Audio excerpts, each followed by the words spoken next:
Okay, good afternoon, everyone, and welcome to Irving Arts Center's Lunch and Learn. That welcome is for you who are attending in person. Thank you so much. And for those of you who are watching our live stream. My name is Marcy Inman. I'm Director of Exhibitions and Educational Programs here at the Arts Center. Our guest speaker for today's program is ceramic artist Earline Green, who is featured along with 4 other DFW area artists in the exhibition Connections, presented by the Irving Black Arts Council at the Irving Arts Center through February 25th. Earline Green is a retired assistant professor of fine arts with the Tarrant County College District, where she taught ceramics for 15 years. Her work can be found in both public and private collections, and she is published in 500 Tiles Image Transfer on Clay and Pottery Making Illustrated.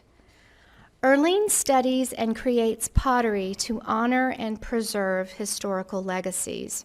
Her H. Wilson and Company Legacy Revisited series is the result of years-long research to exemplify the spirit and celebrate the important legacy of enslaved potters in the state of Texas during Reconstruction from 1865 to 1877. Her ongoing Henrietta Dwells series is a tribute to the familial and scientific legacy of Henrietta Lacks, a young African-American mother of 5 who died in 1951 of cervical cancer at the age of 31. Although harvested without her or her family's knowledge, her cancer cells are the source of the HeLa line, the HeLa cell line, the first immortalized human cell line and one of the most important cell lines in medical research, used in the development of polio and COVID vaccines, the study of leukemia, AIDS, and cancer worldwide. Earline holds an MFA from Texas Women's University and is a longtime volunteer with the Empty Bowls Project, coordinating the annual production of some 200 bowls, the sales of which benefit the North Texas Food Bank and Tarrant Area Food Bank. Tarrant County Area Food Bank. I've known Earline for over 25 years and have followed her work with great interest. I've had the privilege of exhibiting her work in several shows here, along with collaborating on an important curatorial project highlighting contemporary African-American ceramic artists. It is such an honor to have her back here at the Arts Center. Please join me in welcoming Earline Green.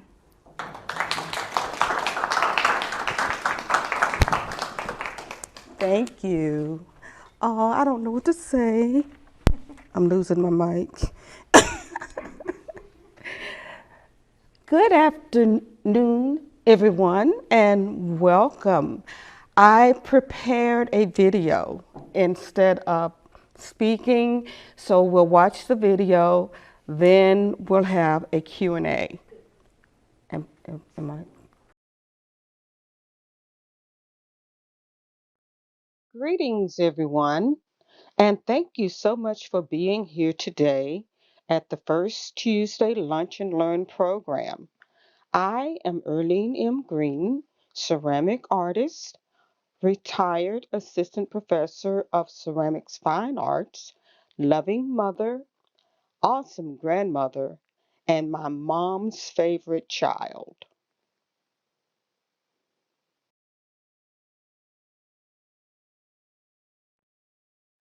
I am grateful to the Irving Arts Center for this program and for being a beacon in the Dallas-Fort Worth community for the arts.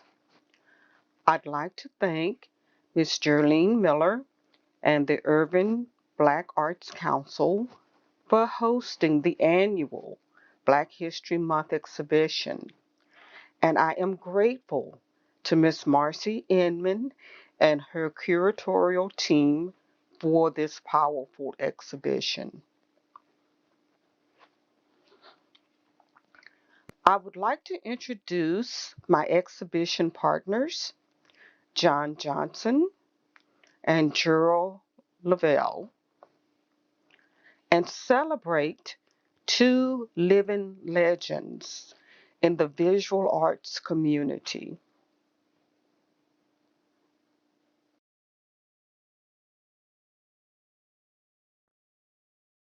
They are Dallas Fort Worth legends, but they are also rock stars in the global visual arts community.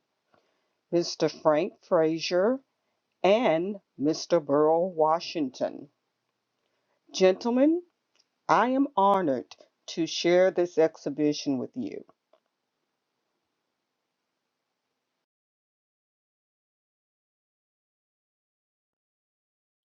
As an artist and educator, my mission is preserving ceramic legacies, one potter at a time. I am approaching this conversation as if you all are members of one of my art appreciation classes.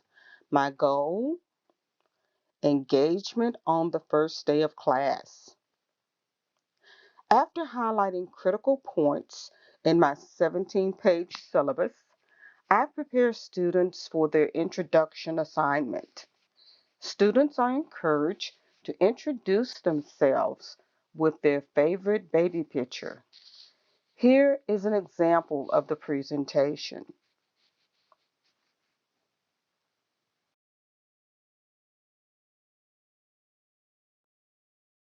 And yes, photography was invented before I was born.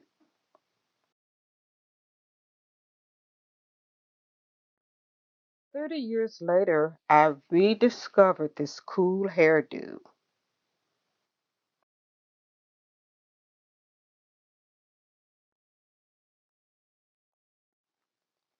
I was also my grandparents' and great grandparents' favorite child.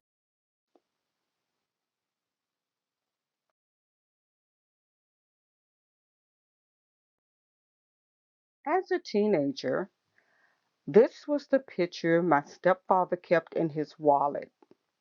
It encouraged me to be on my best behavior at all times.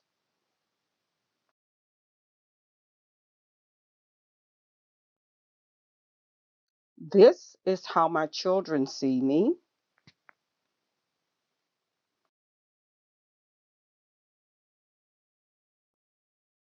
and this is how I see myself. Students were encouraged to select a picture that captures the spirit of the person they are today.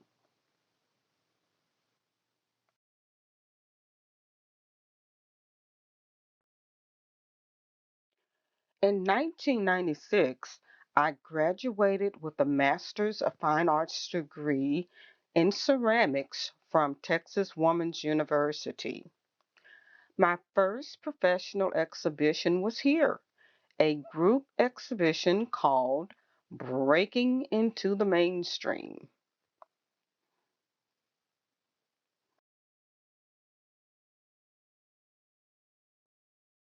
In 1998, I was selected artist in residence for the African American Museum in Dallas through a program funded by Seagram's Gin Perspectives in African American Art.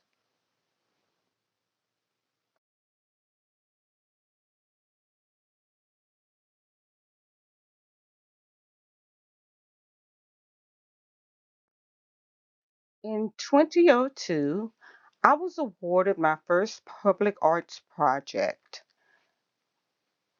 It was completed in 2006 and titled Fulfilling the Dream Along District Lines. This project was an attempt to collaborate with the City of Dallas, the Dallas Independent School District, and the Library Board. And yes, they all had different boundaries. After completing this project, I returned to teaching adjunct at Dallas and Tarrant County Colleges.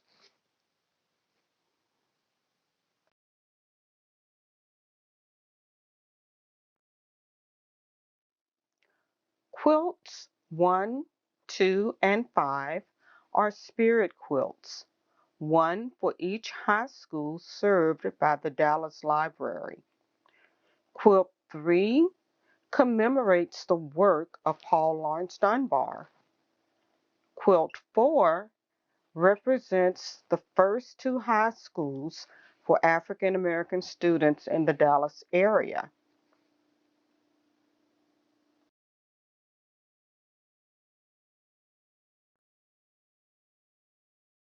The school namesakes are in the bulkhead section on the opposing wall as you move toward the back of the building.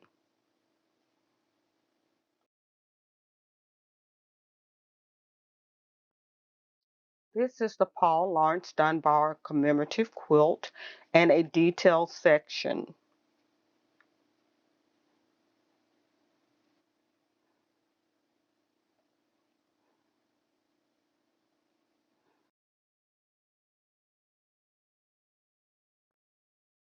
In 2011, David Kirkland, the gallery director at Mountain View College in Dallas Community College System, invited a group of artists to read The Immortal Life of Henrietta Lacks and respond in a work of art.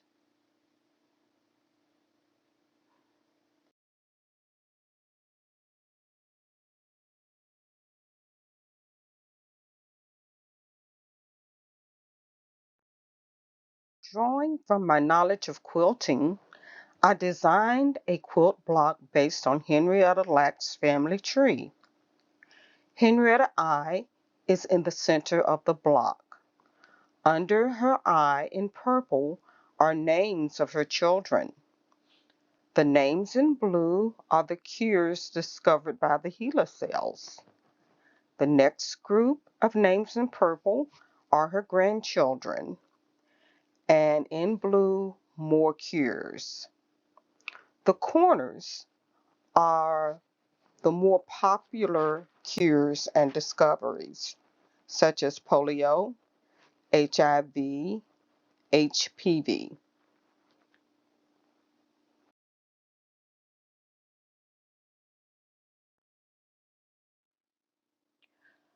This is a photograph of the piece created for the exhibition. It is 18 inches high, 17 inches wide, and 15 inches deep.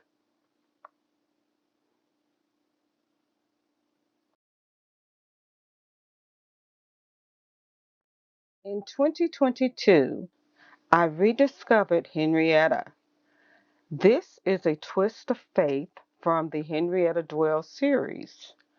There are two major differences between the 2011 and the 2022 sculptures. One, color was added to accentuate the differences between the human descendants and the cures. Two, bringing the quilt from the center instead of draping it over the pot.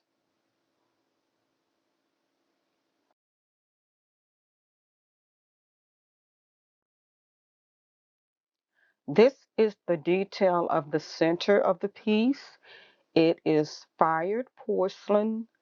The vessel is stoneware.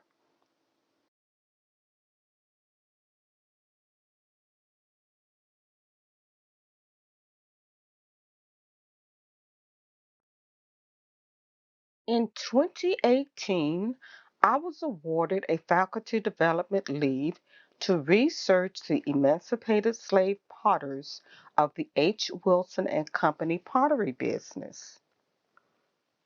The H. Wilson and Company Legacy Revisited series exemplifies the spirit and the legacy of enslaved potters in Texas during Reconstruction and beyond. Reconstruction years were 1865 through 1877. For my exhibition, I replicated the original fluid vessels made during the company's existence and used glass glaze combinations to create a contemporary surface. The H. Wilson and Company is believed to be the first Black business owner in the state of Texas.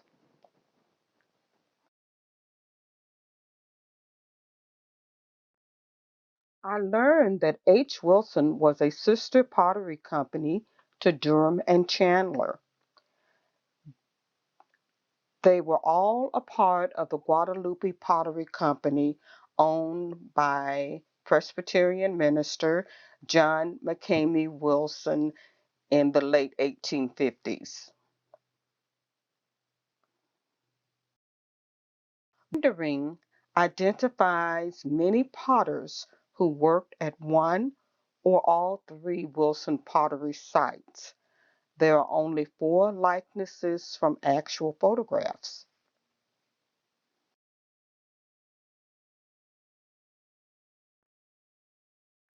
They are John McCamey Wilson, owner of the Guadalupe Pottery, James and Hiram, owners of H. Wilson and Company, and George Suttles, owner of the Suttles Pottery in Lavernia, Texas.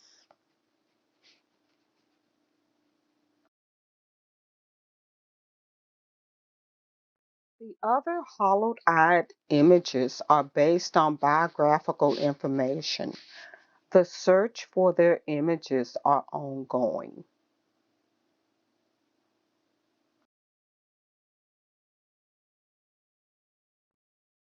The H. Wilson fluid vessel is on the left. My replicas are on the right.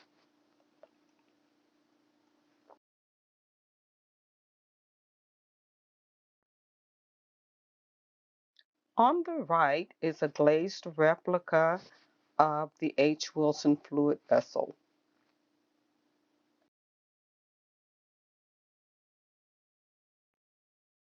For glazed surfaces, I used a combination of 8 class glazes. The 8 glazes yield 64 plus combinations.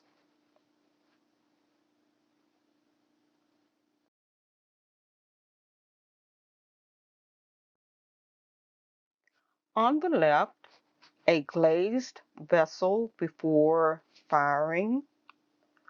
The one on the right is the same vessel after it has been fired to 2245 degrees.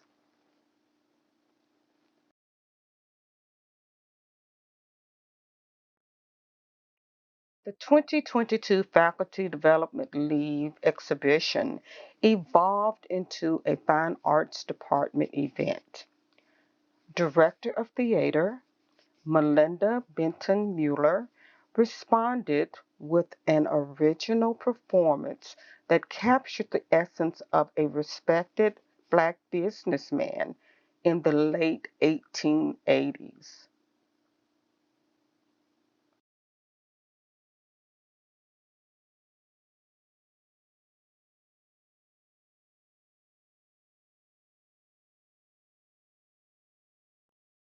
Hiram Wilson of the H. Wilson and Company pottery business was played by actor Corey Cammons. Here is Corey posed near artwork and photographs of the original pottery. The images are courtesy of the Museum of Fine Arts, Houston.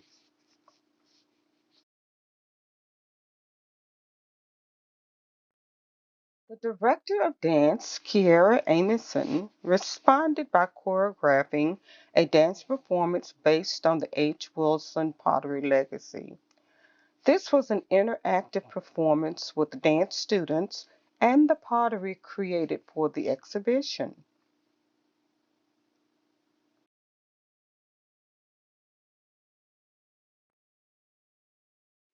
The interior design class, directed by Miss Mildred Harris, designed a reception area that gave guests a glimpse of the exhibition before they entered the gallery.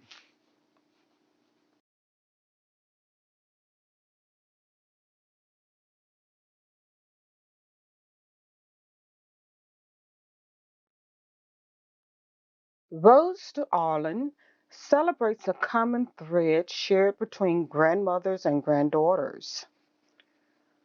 The conversation of this series centers around things women carry in handkerchiefs in their bosom.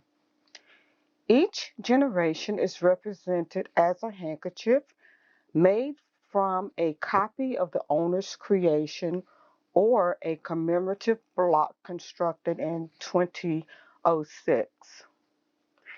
A stylized image of each granddaughter is on the surface of the contents section of the handkerchief. The isolated contents section implies a sacred bond between grandmother and granddaughter. Here are close ups of each handkerchief and the grandmother maker.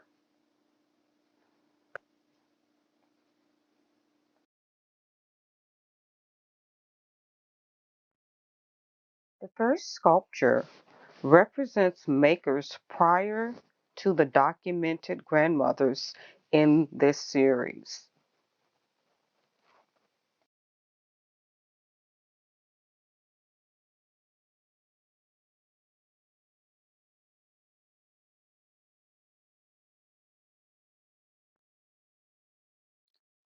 There are no known images of Mama Rose, who was my grandmother's grandmother. This is a picture of her sister taken in the 1940s.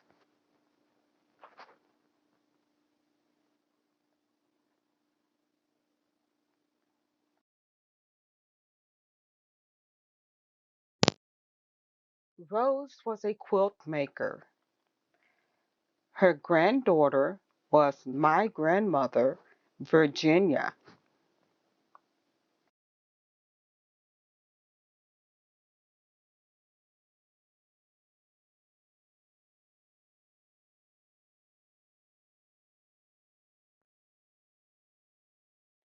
Mama Johnny was my mother's grandmother.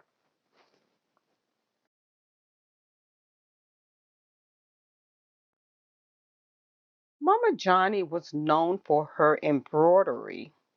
Her granddaughter was my mother, Bernice.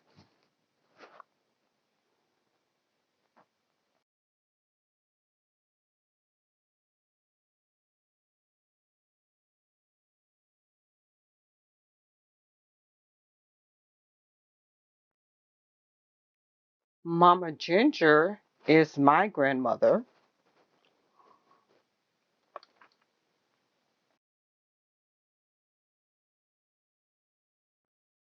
She was best known for her colorful quilts.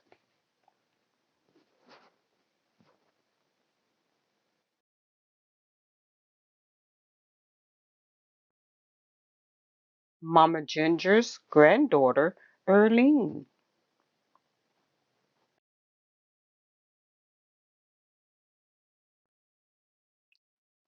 Bernice is my mother and Arlen's grandmother.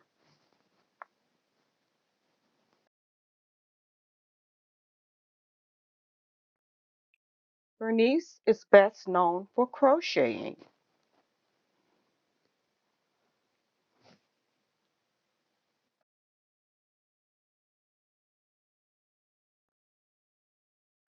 Bernice's granddaughter is Arlen.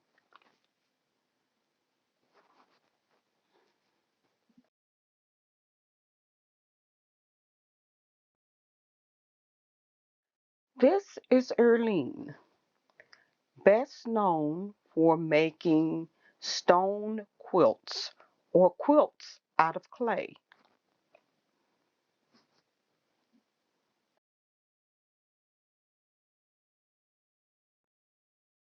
This is my future matrilineal granddaughter.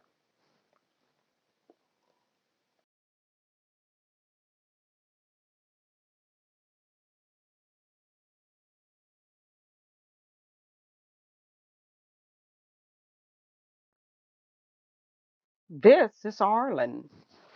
She's best known for needlepoint.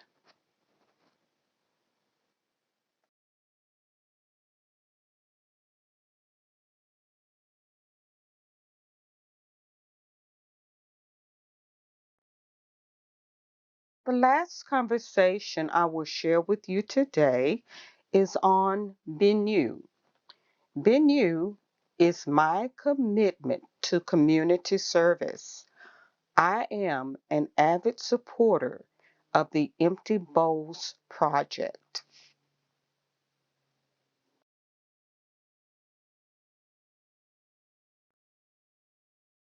As a part of my programming commitment for the Formations exhibition at Kinfolk's House in fall 2022, I created soup-sized bowls stamped with their logo.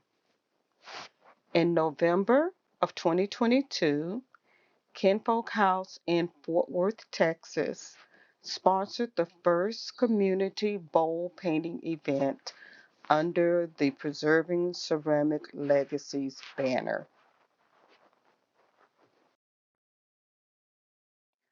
Thank you so much for sharing your time.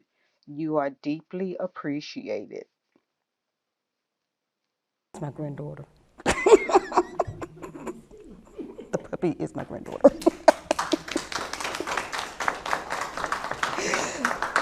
Thank you.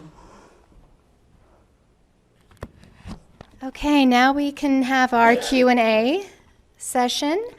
I have this microphone. Again, it's for our live stream viewers as well as volume for the recording. It doesn't amplify in the space, but I do need to give it to you if you're going to ask a question or speak.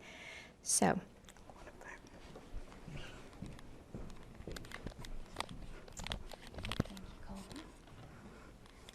Good afternoon. I'm not sure of the volume.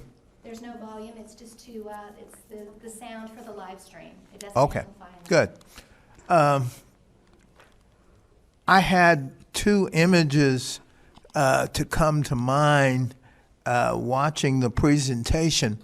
The first is my days in art class years ago, and I'm seeking confirmation of the machine, which was round, and I want to say it had metal on the outside, and we would put things down into the center. Does that sound like a ceramic baking, for the lack of the right term, device that may have existed in the 50s? Well, basically, it could be one of two things. It could be a potter's wheel where you actually put the clay on the wheel head and make a pot, or it could have been a kiln, which is a container that's used to fire the pots. Yeah, I think it was the latter. Okay, Yeah, so it was a kiln. That's my So- recollection, and So you the made your heat would- pieces, Yes, that and we then would do they were that. placed in the kiln to be fired. Yes. Okay. The second memory that this evoked was my grandmothers would often keep things in their bosom. And I'm thinking about that based on what I saw here. My grandmother did not do that. But my great-grandmother, my paternal great-grandmother, she did it, and perhaps some others. Could that, I know that the notion was to keep them secure, but did they have dresses that had no pockets? I'm not sure if they had dresses that didn't have pockets, but think about most working women during that time. They had aprons, but your pockets were open, and I usually describe the process of putting things in the bosom as the bosom being a vault and the handkerchief being a safety deposit box. No one dared go in grandma's bosom. Well, my recollection is that they would always, that if I were to get money, which I was always happy to get, they would go in there. That's where they kept their money. They Yes. may have kept other things in there. Yes. But that is my recollection. They kept their money there. They kept their pistols there. Really, they did. And for the modern generation, I've noticed cell phones going there. Yes. Thank you, Colvin. Anyone else? I really enjoyed your presentation, and we had a group here yesterday, a homeschool group, and we went through the different galleries, and when we came to yours, they were very interested in the handkerchiefs, and they were wondering if the progression of the generations was from left to right with the faces. So it was, we were correct with that. The other question they had was, why did you use those particular colors? Were they just random, or did they have some significance? The colors do have a significance. Notice with the Henrietta piece, the colors are the purples and the blues. The purples for spirituality and the blues for continuation, like water. Okay, very good, thank you. Fluid. Thank you, Irma. Okay, Quentin. I was very taken by the quilting, since it was ceramic. I didn't realize it was ceramic because I just thought it was all quilting.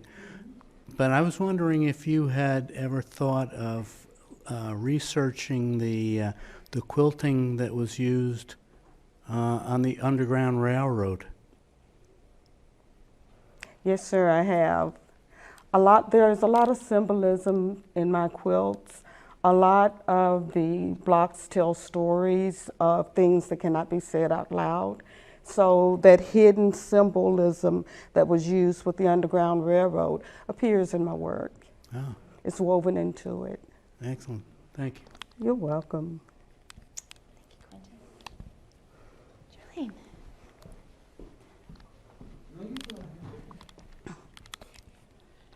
Mrs. Green, that was an excellent presentation. Thank you. It captivated me. And I'm wondering, and I'm just in awe of your extensive research Thank you. and historical information. Do you have any other research projects or series in mind to go along with what you've already done? Yes, I do have another series in mind, but I can't tell you what it is.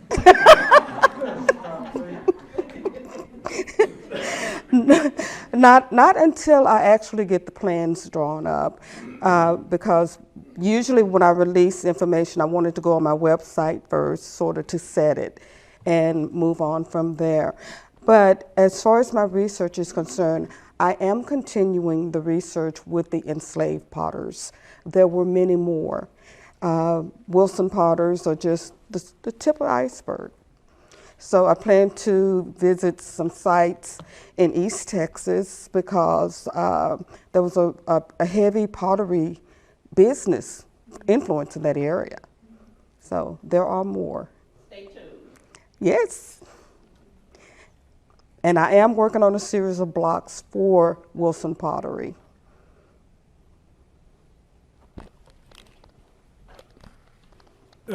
Great presentation. Thank you. I'm not sure if I misunderstood, but it seemed that you made a distinction in one of those slides between glazed and the final firing. I'm not sure if that's the correct word. You showed it was white. It looked unfinished, kind of chalky. Mm-hmm. You referred to that as the glazed. And then the other one had the color and what I would call a ceramic coating. Mm-hmm. Can you tell us what the difference Yes. is? The difference in the application of glaze that you saw was, although I used the 8 base glazes that I used in my ceramic studio at Tarrant County College South Campus, I used different combinations. And when I did the vessels, I sprayed the glazes, and there is a way of creating a flow with glazes that I don't teach students. And if any other potter saw that pot with all of that glaze encrusted over it, they would have a meltdown because their first thought would be, it's going to run on the shelves.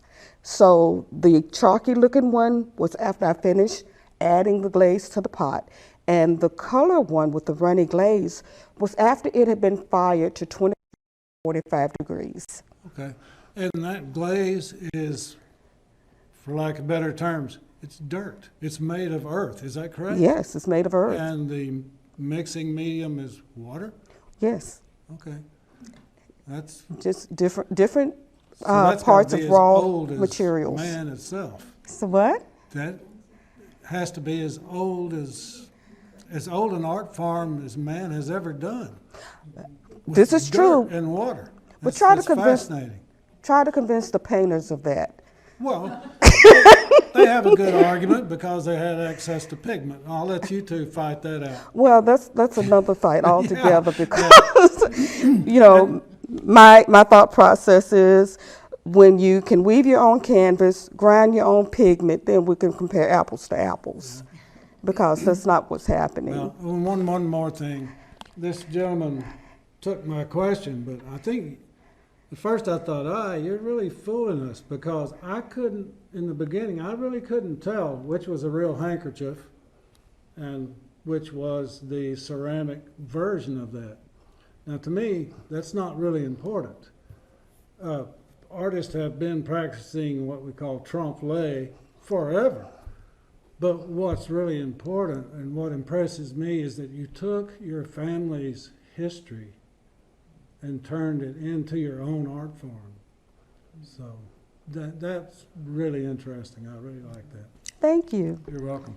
My grandmother was a great storyteller, and I'm not sure how many of her stories are really accurate, but I got a lot of information from her.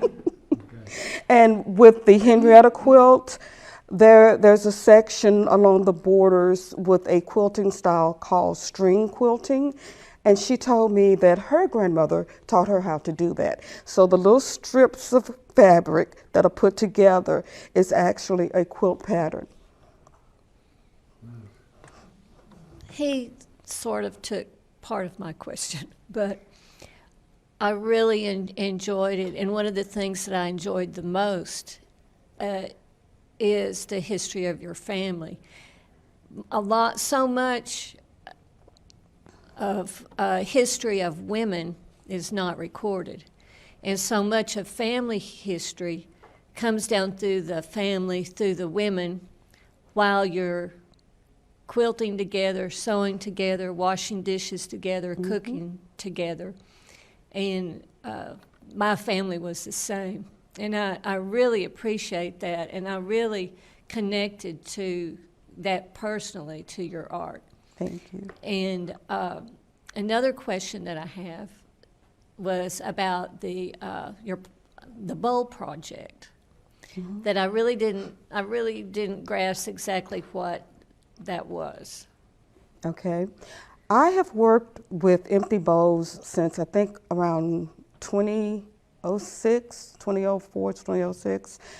At South Campus, I had an empty bowls program where students made bowls to help donate to the Tarrant Area Food Bank and the North Texas Food Bank. And as Marcy said earlier in the introduction, we would produce at least 200 bowls, 500 bowls a year, between the two classes, about 500 bowls a year. Half would go to Tarrant County and the other half would go to North Texas. The piece out there with the jars are known for preserving, right? Well, those are shards from bowls, fragments from over the last 15 years. And it is my commitment to continue the Empty Bowls efforts as long as I can. Well, I love the concept of the Empty Bowls project. Oh, have you not been to the Empty Bowls project? I have not. Oh my goodness, Empty Bowls is wonderful. Every spring, bowls are donated to the Tarrant Area Food Bank and the North Texas Food Bank for an event that they call the Empty Bowls event. You go to the event, The tickets are around $60. You're guaranteed a studio-size bowl or soup-size bowl. And you can also purchase bowls. You can, what do you call it? Silent auction. It's a wonderful event. And there are also vendors there from different restaurants that are feeding you. So it's fantastic. It's a great party. And it helps raise money for the local communities. I like that. Thank you. Well, I'm just glad to see you again. And I was going to ask or clarify, that Empty Bowls project is a fundraiser, is that correct? Yes. That's good. I know some cities do mugs. I've seen some, in Austin, I think they did coffee mugs. Oh, okay. Or something. But anyway, I didn't know about it here in this area either, so I'm glad you brought that to our awareness. I expect the three of us will be there. Good. And the information is available on the food bank's websites. This is terrific. Thank you. Thank you. Any other questions? May I leave now? Yes. Arlene, thank you so very much. Wonderful presentation. That's what I think we need to do. Okay. Go out there and see how beautiful your pieces are. Okay, thank you. No, Miss Geraldine will remember forever. Can I go now? Can I sit down now? Am I done?